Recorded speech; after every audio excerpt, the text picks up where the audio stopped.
Bonjour Milo. Alors, Milo va vous dire bonjour dans quelques instants. Ouais. Et puis on a aussi Sam, qui est ici, Ouais. qui est un robot de téléprésence. Je pourrais en parler. Oui, bah oui, bien sûr. Au contraire. Donc Sam, c'est système audiovisuel mobile. Donc bon, on va d'abord parler de Milo, Ouais. si ça vous va. Ouais, les gens attendent ça, je crois. Alors, ce fameux petit Milo, bon, il sait faire pas mal de choses. D'accord. L'intérêt est vraiment dans l'usage. Bon, après, il y a aussi l'intérêt des contenus qu'il va pouvoir délivrer. Donc, on l'utilise notamment donc, auprès des enfants autistes. Oui.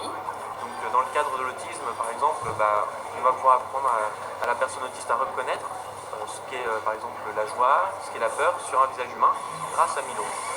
Ce qui est bien avec Milo, c'est qu'il va pouvoir répéter plusieurs fois sans se fatiguer et toujours sur un ton neutre à la personne autiste ce qu'est la joie, ce qu'est la peur.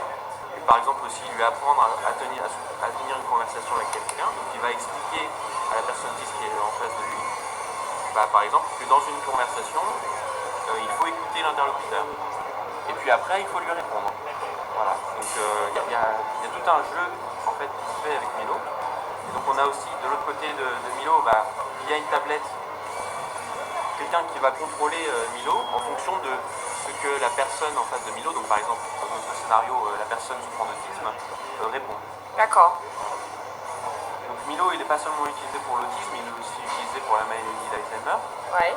On va pouvoir par exemple faire une évaluation de l'évolution de la maladie d'Alzheimer auprès des personnes âgées, donc avec un scénario de questions qu'on va dérouler. Donc vous avez des questions, donc il va par exemple commencer avec une question comme en quelle année sommes-nous, et en fonction de la réponse, adapter le scénario et les questions suivantes. Et ça vraiment, ça les aide à travailler cette mémoire Alors, ou c'est juste... dans la maladie d'Alzheimer, grâce à son petit écran, va s'exprimer et entrer en interaction avec les enfants. Donc bon, il y a tout plein de scénarios de démo, et donc il va pouvoir s'exprimer, parler, en fonction de ce que veulent apprendre les enfants. Donc, par exemple, apprendre à dire bonjour, apprendre à commander au restaurant, apprendre à faire plein de choses, donc selon les leçons, donc les contenus qui seront donc intégrés à Milo.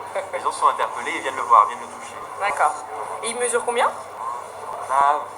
Je dirais une cinquantaine de centimètres. D'accord. Voilà, il n'est pas très grand. Hein.